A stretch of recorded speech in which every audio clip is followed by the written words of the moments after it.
حضرت عبداللہ بن عمر بن عاص رضی اللہ تعالیٰ عنہ سے روایت ہے کہ نبی صلی اللہ علیہ وسلم نے فرمایا، تمہاری اس وقت کیا حالت ہوگی جب تم نکمے لوگوں میں باقی رہ جاؤ گے، ان کے وعدے اور ان کی امانتیں خراب ہو جائیں گی اور وہ اختلاف کا شکار ہو جائیں گے۔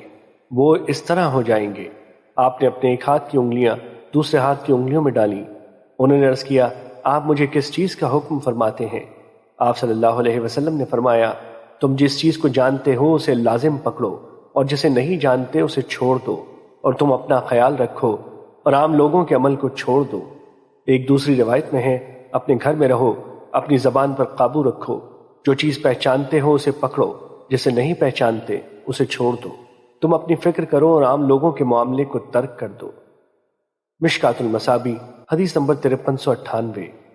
حضرت ابو موسیٰ رضی اللہ تعالیٰ عنہ نبی صلی اللہ علیہ وسلم سے روایت کرتے ہیں کہ آپ صلی اللہ علیہ وسلم نے فرمایا، قیامت سے پہلے شب تاریک کے ٹکڑوں کی طرح لگاتار فتنے ہوں گے، ان میں آدمی صبح کے وقت مومن ہوگا تو شام کے وقت کافر، اور شام کے وقت مومن ہوگا تو صبح کے وقت کافر۔ ان میں بیٹھنے والا کھڑے ہونے والے سے بہتر ہوگا، اور ان میں چلنے والا دوڑنے والے سے بہتر ہوگا۔ تم ان میں اپنی کمانیں توڑ ڈالو اور اپنی کمانوں کے تانت کاٹ ڈالو اور اپنی تلواروں کو پتھر پر دے مارو، اور اگر وہ فتنہ تم میں سے کسی پر داخل ہو گیا تو اسے چاہیے کہ وہ آدم علیہ السلام کے 2 بیٹوں میں سے بہتر بیٹے یعنی حابیل کی طرح ہو جائے۔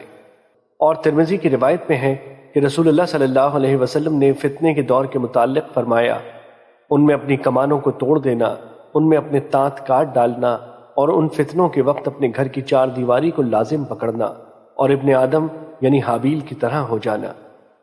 مشکات المصابیح حدیث نمبر 5399۔